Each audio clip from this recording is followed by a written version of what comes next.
Hey there, movie maniacs! It's time for another spooky video, a part of Vlogtober. And for tonight's spooky video, I'm gonna be talking all about Zombie Road.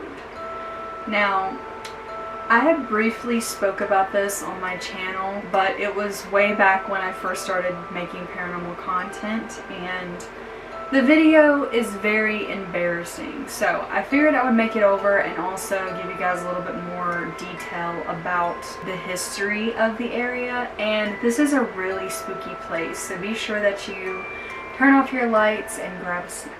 Zombie Road is a short road located in the city of Wildwood in St. Louis, Missouri. It is considered to be one of the most haunted roads in the United States and one of the most haunted places in Missouri. It was originally made in the late 1860s to provide access to the Myuuji River and the railroad tracks along the river. Its original name is Lawler Ford Road. It's 2 miles long and is surrounded by a dense forest.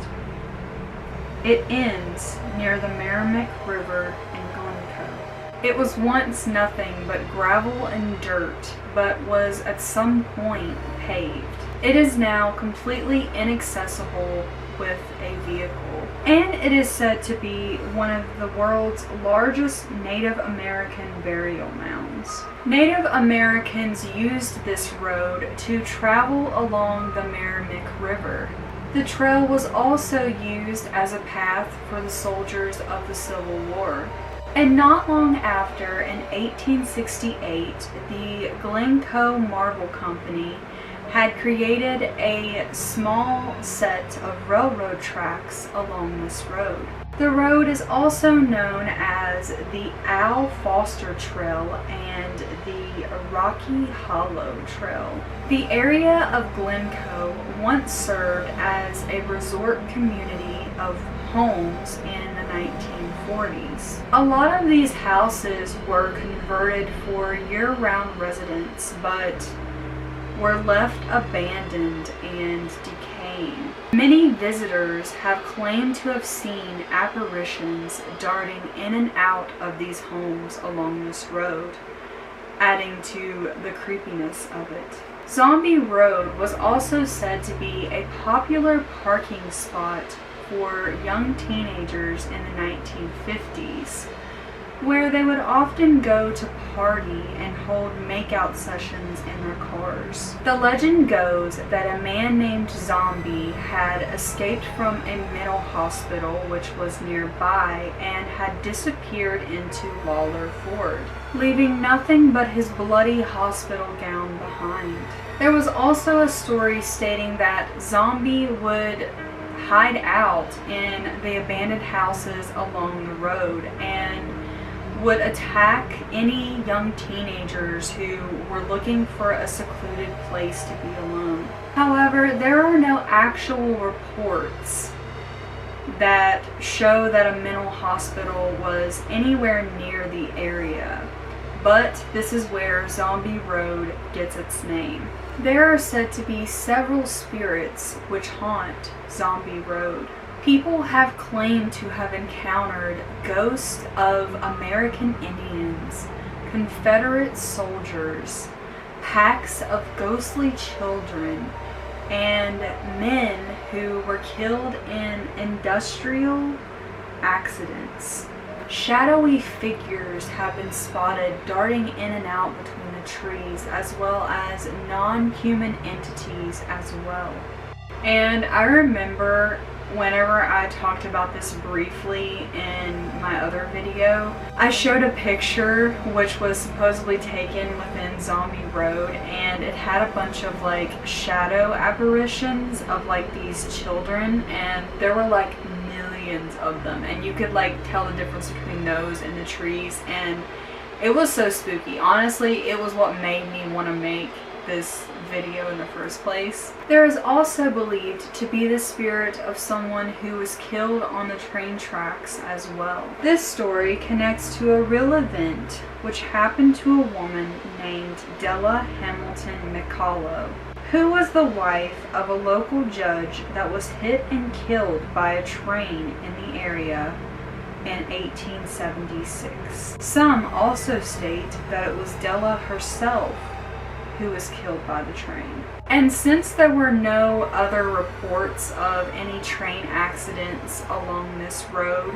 a lot of people believe that the spirit which haunts these tracks is Della herself.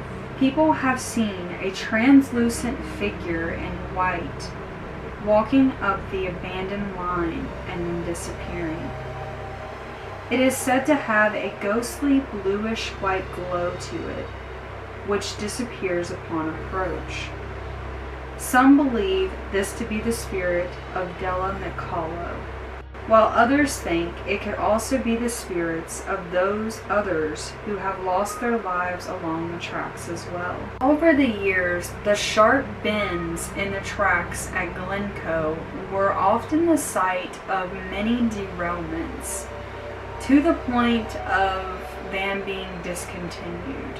And near the end of the trail, there is said to be a mysterious old woman who will hide out in one of the nearby homes and yell at passers-by. And when people go to investigate this home to find the old woman, there is no one there.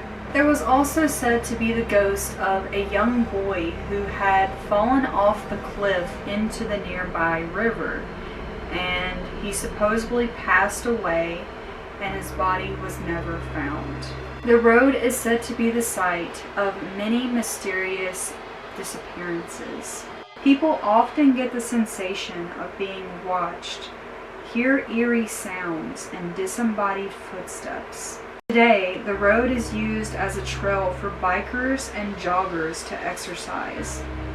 It is closed at nighttime, and you can even receive a fine if you were caught trespassing. So there was the story of Zombie Road. What do you guys think of this haunted place?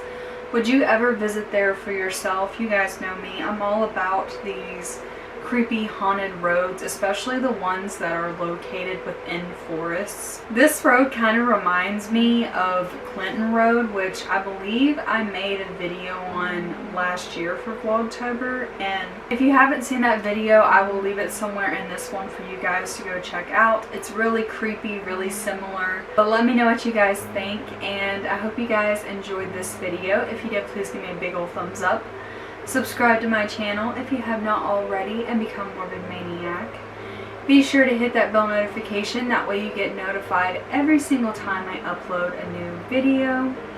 And if you are not aware already, I now have an OnlyFans account where I will be posting all of my sexier content. So if you are interested in that, the link is always in the description box below, so you can go check that out. And I love you guys so much, and I will see you in the next video.